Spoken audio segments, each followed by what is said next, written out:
Secularism అంటే అర్థం తెలుసా మీకు? స్కూల్ పుస్తకాల్లో చదివితే సర్వధర్మ ప్రార్థన అని సోది చెప్తారు. కానీ ఈ జియోపాలిటిక్స్ అనే బురద రాజకీయాల్లో దీనికి అర్థం వేరే ఉంది.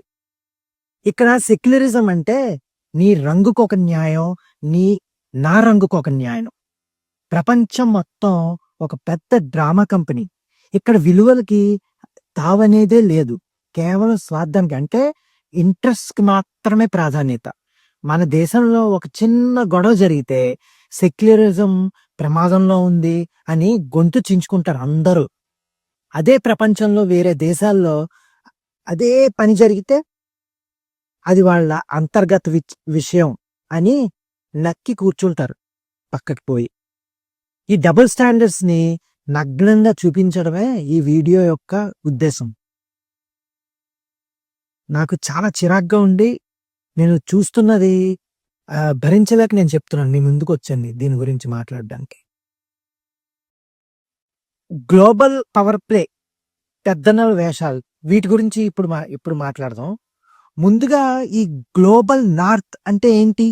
అంటే అమెరికా, యూరోప్ దేశాల గురించి మాట్లాడుకుందాం. వీళ్ళు హ్యూమన్ రైట్స్ అంటే మానవ హక్కుల గురించి మాట్లాడుతుంటే సాక్షాత్తు దేవుడే దిగొచ్చి మాట్లాడుతున్నట్టు బిల్డప్ ఇస్తారు ఒక్కొక్కళ్ళు. కానీ తెర వెనక జరిగే తంతే వేరు. ఒకవైపు మిడిల్ ఈస్ట్ దేశాల్లో ఏదైనా జరిగితే వీళ్ళు సెక్యులర్ విలువల మీద లెక్చర్లు దంచేస్తారు పట్టుకుని. కానీ అదే మిడిల్ ఈస్ట్లో వీళ్ళకి చమురు అంటే ఏంటి, ఆయిల్ సప్లై చేసే నియంతలు అంటే డిక్టేటర్స్ ఉంటే వాళ్ళని కౌగిలించుకుని ముద్దులు పెట్టేసుకుంటారు. అప్పుడు ఎక్కడికి పోయింది మీ సెక్యులరిజం? అప్పుడు ఎక్కడికి పోయాయి మీ మానవ హక్కులు, హ్యూమన్ రైట్స్? జియోపాలిటిక్స్ లో జరిగే సెక్యులరిజం అనేది ఒక ఆయుధం. ఈ ఎదుటివాడిని కొట్టడానికి వాడే కర్రది. నీకు నచ్చిన వాడు ఏం చేసినా అది సెక్యులరిజం, నీకు నచ్చని వాడు ఏం చేసినా అది రిలీజియస్ ఎక్స్ట్రీమిజం. ఇదే రియాలిటీ, ఇదే జరుగుతోంది. ఇండియా మీద దాడి ఒక పద్ధతి ప్రకారం చేస్తున్నారు వీళ్ళందరూ. ఇక్కడ సెలెక్టివ్ సెక్యులరిజం అనేది ఒక ఫ్యాషన్ అయిపోయింది ఇండియాలో. ఇంటర్నేషనల్ మీడియా చూడండి, భారత్లో మైనారిటీ హక్కుల గురించి పేజీలు ఎస్సేలు రాస్తారు. కానీ మన పక్కనే ఉన్న దేశాల్లో ఒక వర్గాన్ని టార్గెట్ చేసి హింసిస్తుంటే ఈ అంతర్జాతీయ సెక్యులర్ బ్యాచ్కి నోరు రాదు. ఎందుకు రాదు? ఎందుకంటే అక్కడ వీళ్ళ జియోపాలిటిక్స్ కావాల్సింది నెరేటివ్ అంటే ఒక కథనం దొరకదు, ఇక్కడ దొరుకుతుంది. కాబట్టి సెలెక్టివ్ సెక్యులరిజం అంటే ఇదే.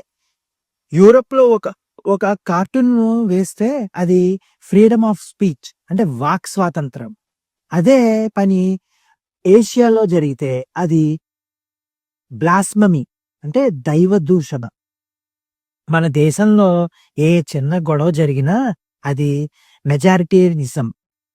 అదే వాళ్ళు చేస్తే అది నేషనల్ సెక్యూరిటీకి సంబంధించింది. నేషనల్ సెక్యూరిటీ ఈ హిపోక్రసీని గమనించండి, అందరూ గమనించి తీరాలి. అసలు డబ్బే అసలు దైవం అని అనుకుంటాను నేను. Money over morals. ఇక్కడ ఎందుకు వీళ్ళు ఇలా చేస్తారని మీకు అనిపించవచ్చు. ఆలోచించండి ఒకసారి. సమాధానం simple. It all revolves around money. పైసా మాత్రమే. Money over morals. మనీయా, డబ్బా, పైసా ఏదైనా అవ్వచ్చు.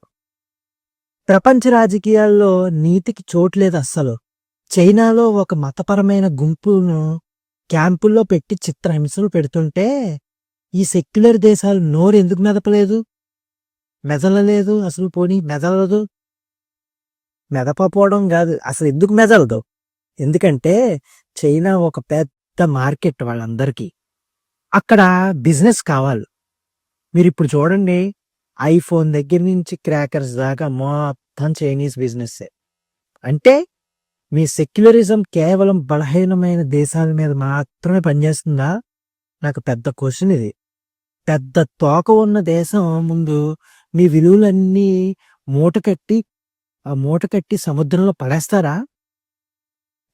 ఇది వినడానికి చాలా కఠినంగానే ఉండొచ్చు, కానీ ఇదే నిజం.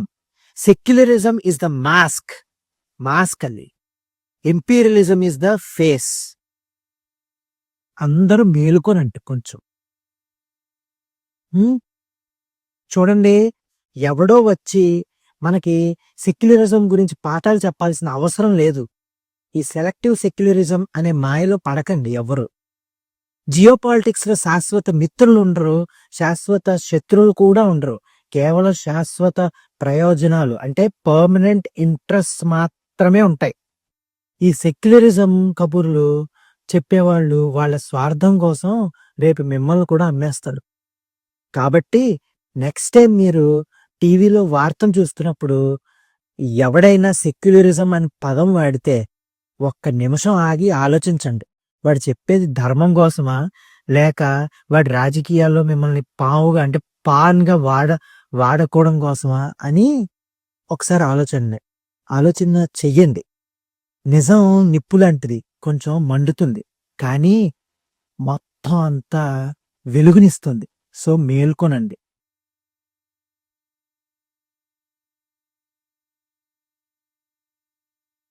ఇలాంటి వీడియోలు మీకు నచ్చినట్టయితే ప్లీజ్ షేర్ చేయండి. ఈ సెక్యులరిజం అనేది ఈ టాపిక్ మెయిన్గా షేర్ చేయండి, చాలా ఇంపార్టెంట్ మనందరికీ. ఆ హైప్ బటన్ కూడా ఏదైనా ఉంటే దయచేసి హైప్ చేయండి. ఇలాంటి ఇంట్రెస్టింగ్ టాపిక్స్ కంటెంట్ మీకు కావాలంటే మిస్టర్ చెరుకువాడ ఛానల్ని సబ్స్క్రైబ్ చేసుకోండి. This is Anil Kumar signing off. Thank you.